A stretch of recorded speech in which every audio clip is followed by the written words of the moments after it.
What is up, ladies and gentlemen? What a win, huh? What an absolute spectacular dub we just took. I'm super excited. Division rivals, Green Bay Packers, come in and get stomped on by our Minnesota Vikings. Before we get started and into the show, if you are a new viewer, hit that subscribe and the like button. Also, don't be afraid to hit that comment section and talk with me back and forth as we're going to dive through this game and give you my thoughts, my opinions. We'll go over the stat lines and all that type of fun stuff. We'll also go over those three things to watch, like I noted on my video on Friday. But man, football's back. We got a dub, 1-0 on the season. If you're in the chat here, make sure to hit that comment, the like, subscribe, whatever the case may be. Let's talk about it, right? 1-0. We hosted the Green Bay Packers. We stomped them, okay? Plain and simple, we stomped on the Green Bay Packers. I mean, what more do you want? Going up 17-0 by halftime. Right then and there, I knew we were okay. However, I also knew to just hold the horses. Don't get your hopes up because you never know what happens. But here is the stat line for the game, right? 1-0 on the season. We beat Green Bay 23-17. Kirk Cousins on the day. Kirk Cousins absolutely balled out. 23 of 32, 217 yards passing, 2 touchdowns. Dalvin Cook played pretty solid as well. I do have it as 19 carries, 84 yards, but he actually ended the day with 20 carries, 90 yards, so good for Dalvin Cook. And hey, the man of the hour, Justin Jefferson, absolute stud, ladies and gentlemen. He picked up right where he left off last season. Now remember, he has the most receiving yards, I think, in a receiver's first 2 years in NFL history. This man is absolutely unreal. So I'm pumped about it. That was a great game from him. For the Packers, right? Aaron Rodgers was sacked 4 times. We talked about Zadarius Smith getting in there and causing chaos. Well, not only did he get a sack, DJ Wanham got a sack. What was his name? Daniil Hunter got a sack. We were able to go in there and absolutely make these guys look silly. I'm so pumped about it.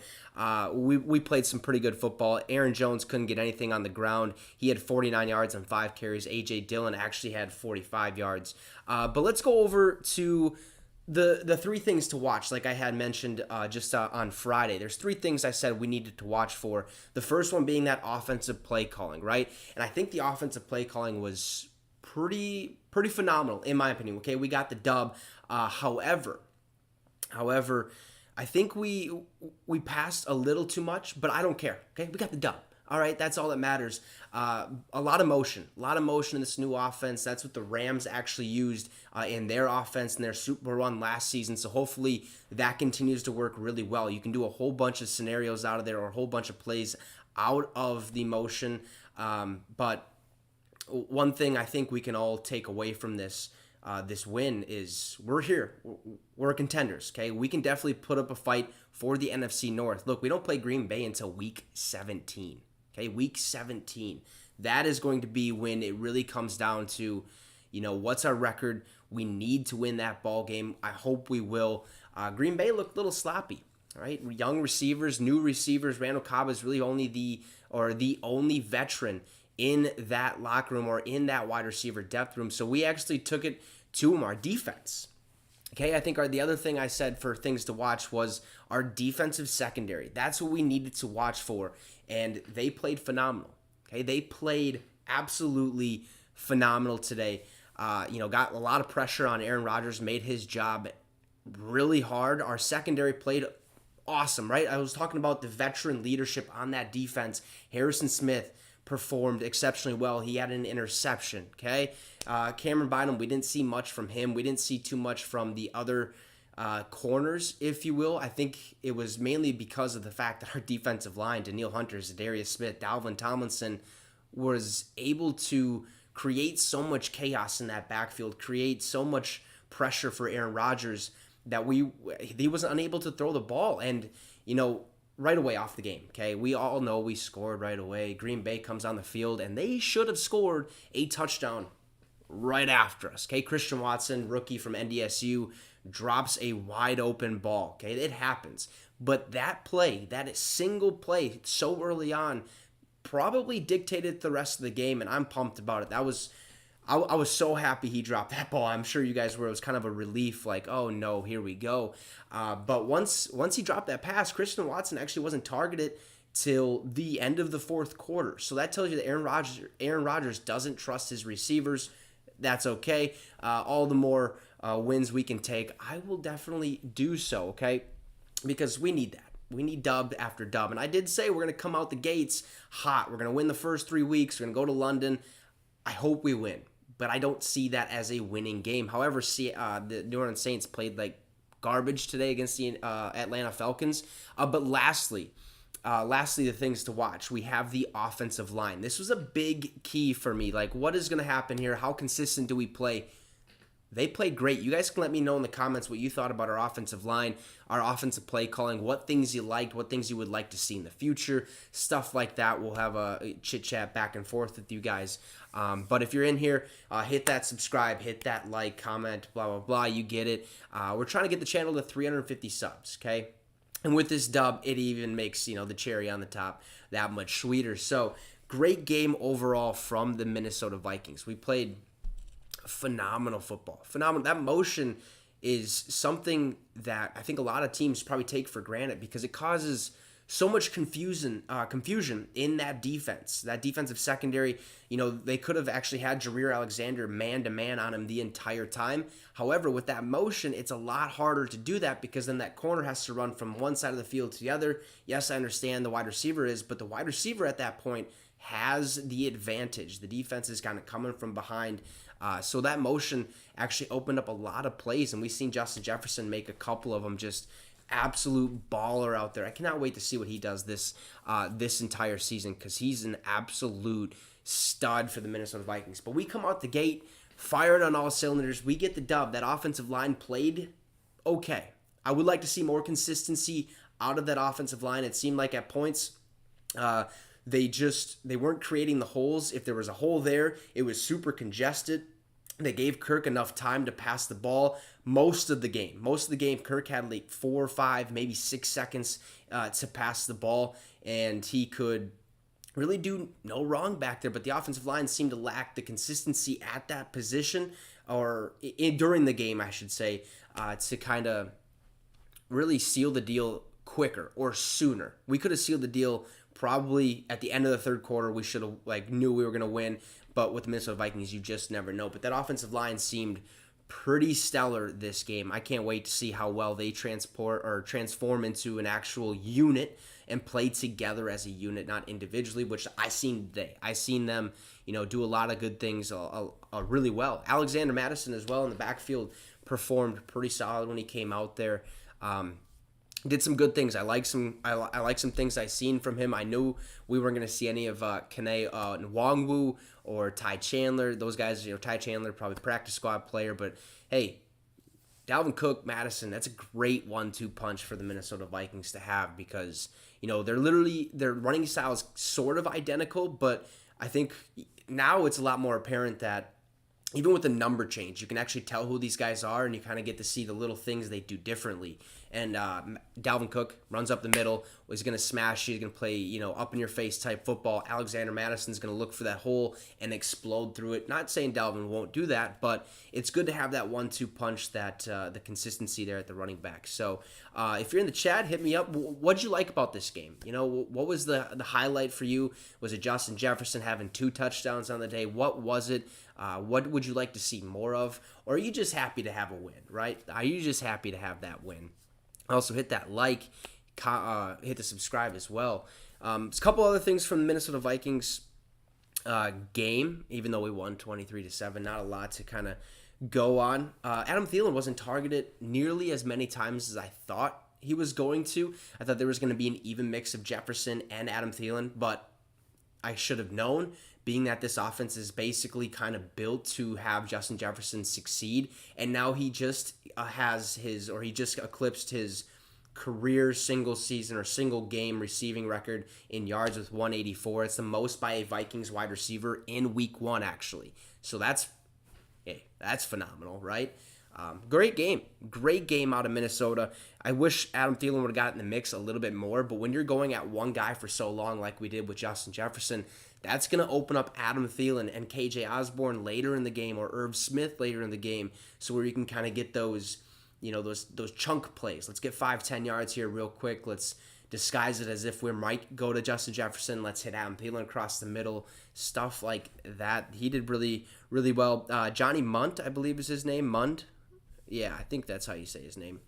But he 3 catches, 17 yards, didn't do too bad. He actually started at tight end for us, which is a shocker a little bit, but it might have been the play was for him directly. Maybe he's a better blocker than Irv Smith.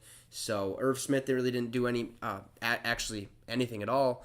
So our defense, Jordan Hicks actually had, 5? Yeah, he was our leading tackler for the game. Jordan Hicks had 9 plus 5. Was that 14 tackles? That's combined and assisted. He played pretty phenomenal. Chandon Sullivan almost sealed it there right away at the end with an interception. That didn't happen. But what did you guys think? What did you guys think of this game? Let me know in the comments. Next week, we actually are going to travel to take on the Philadelphia Eagles. Now, the Philadelphia Eagles just got out of a bloodbath with the Detroit Lions this afternoon. Detroit, we're coming, okay? We're coming for you at some point in the season. You guys got a good team over there. I'm not going to put that away from you guys because they're played phenomenal. Down early, down by a big margin, came back 38-35, I believe, was like the final score. So Philadelphia might not be. I think Philadelphia is a team that when Jalen Hurts goes, the team goes. So I think we should be just fine going in there, especially with how our offense looked, the way we call the plays, and the ballsiness. That's another thing. The ballsiness of Kevin O'Connell. That's something I think we were all waiting to see. What does this guy do when it comes to clutch time, when it comes to, crunch time, stuff like that? Let's see what happens. Well, we get down to, I think it was like 4th and 2 early on in the game, or actually the first drive of the game, I want to say.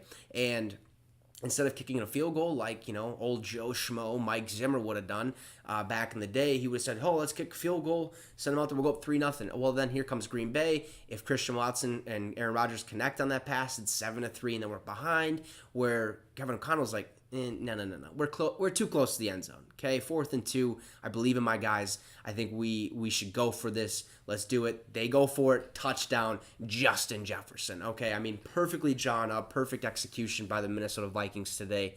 Great game. Next week, Eagles. That's going to be somewhat of a test. We're on the road against a rowdy Philly fan base. It always has been rowdy over there. But I think we can take that one as well. Let me know in the comments.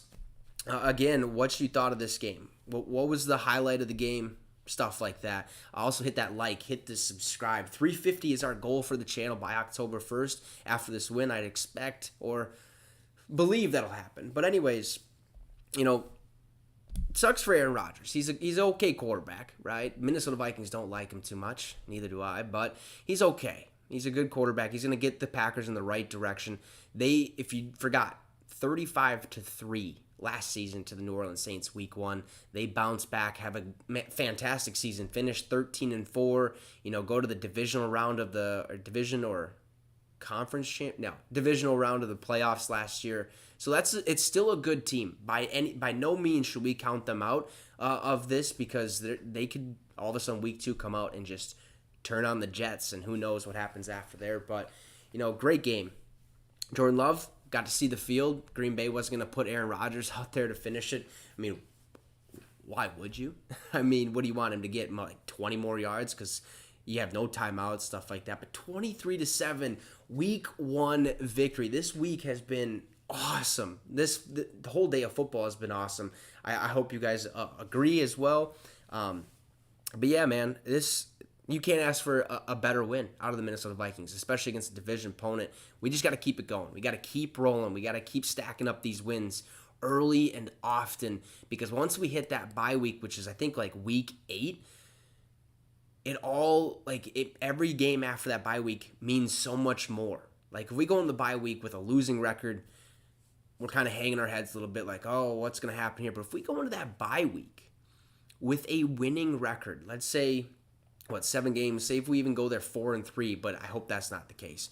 Let's say we go in there 5-2 by the bye week. That's huge. That's huge momentum going into Arizona after the bye week. So I'm glad we started it off with a week 1 victory over a division rival. We're number 1.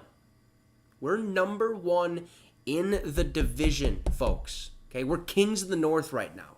Kings of the North. And it ain't going to change anytime soon. I expect us to be first in the division the entire season.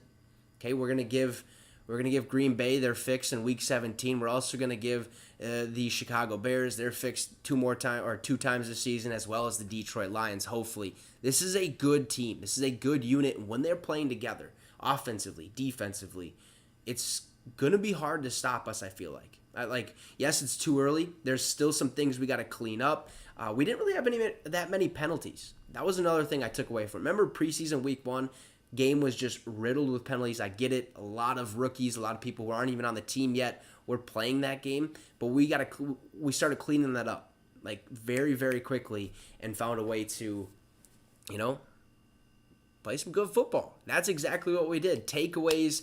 We made Aaron Rodgers look silly. He almost got hurt, which he didn't. So that's okay. We don't want anybody to get injured at all. So Packers player, I can't remember his name off the top of my head. He got carted off with an air cast. So hopefully he's doing all right. T's and P's to him, and we'll see what happens there. But hey, that's a dub. We got a dub. Week 1. Couldn't be any more excited than I am right now. Great way to finish the day. And now we got to go on to Bucks, Cowboys, see how that game plays out. But that's a dub, folks. That is, 23-7.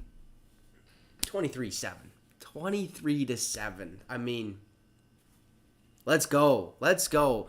And make sure to hit that like. If you're in the comments, you can comment right now. Or you can hit that subscribe. Goal is 350 by October 1st. So let's get that done. I know we can do it. Have a great rest of your day. That's Vikings week 1 post-game show. We took the dub 23-7, folks. 23-7 over the Green Bay Packers. We'll see you next week when we take on the Philadelphia Eagles. I believe it's Monday Night Football. So we're ready to rock and roll when that time comes. Have a great rest of your day. We just took a dub. Skol Vikes.